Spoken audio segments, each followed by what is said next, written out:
కళ్యాణం వైభోగం శ్రీ శ్రీనివాసుని కళ్యాణం. రఘువంశ రామయ్య యదువంశ కృష్ణయ్య దివి నుంచి ఈ భువికి దిగినారుగా. మనసుల్ని మురిపించి ప్రేమల్ని గెలిపించు ఈ పెళ్లి వేడుకను తిలకించగా.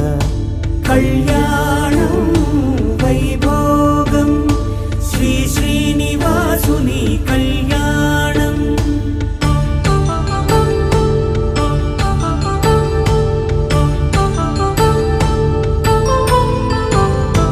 అయిన వాళ్లను మించి ఐశ్వర్యముందా, అనుబంధమును మిల్చి సిరి సంపదుందా. అటువంటి ధనరాశి ఇంటి సహవాసి ప్రతి మనసులో కొలువు తీరిందిగా.